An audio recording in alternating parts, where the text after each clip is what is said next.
Halo Sobat Healthy Living, mungkin sudah banyak dari kita yang mendengar orang berkata bahwa pikun itu dimaklumi karena sebab usia. Dari sini banyak yang beranggapan bahwa penurunan daya ingat merupakan suatu kejadian yang wajar seiring dengan bertambahnya usia. Tetapi, apa sih yang sebenarnya terjadi di saat kita bertambah usia? Para peneliti sudah membuktikan mereka menemukan bahwa volume otak dan beratnya akan menurun seiring dengan bertambahnya usia. Dengan kecepatan rata-rata 5% per 10 tahun. Setelah kita berada di usia 40 ke atas, otak kita akan mengecil. Dan ada beberapa perubahan yang terjadi dalam beberapa tingkat, dari bentuk molekul sampai morfologi.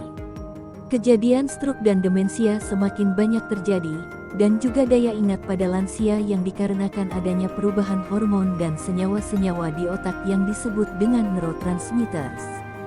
Dari sini dapat diperkirakan bahwa perubahan terjadi pada penuaan otak dalam beberapa bagian.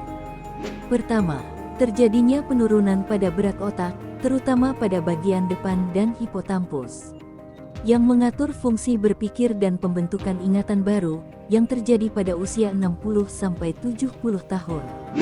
Yang kedua, pada kepadatan permukaan otak, di sini terjadi penipisan permukaan otak karena hubungan antar sel yang menjauh. Sehingga menyebabkan proses berpikir menjadi lebih lambat pada lansia. Dan yang terakhir, pada sistem neurotransmitters, para peneliti memperkirakan semakin tua seseorang maka produksi neurotransmitters akan semakin berkurang. Penurunan produksi ini akan menambah kesulitan dalam berpikir. Selain itu juga ada beberapa faktor yang mempercepat penuaan otak. Contohnya seperti obesitas pada usia yang telah lewat dari 40, yang diperkirakan dapat mempercepat penuaan otak sebanyak 10 tahun. Lalu, bagaimana cara mencegah hal-hal tersebut?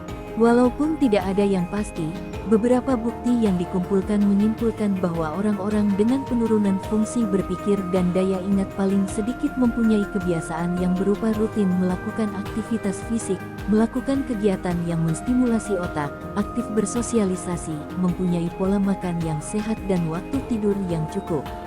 Bagaimana menurut kalian? Apakah kalian akan melakukan aktivitas di atas untuk mempertahankan daya otak kalian? Semoga video ini dapat memberikan sedikit pengetahuan pada kalian. Bantu dukung channel ini dengan cara like, komen, share, and subscribe.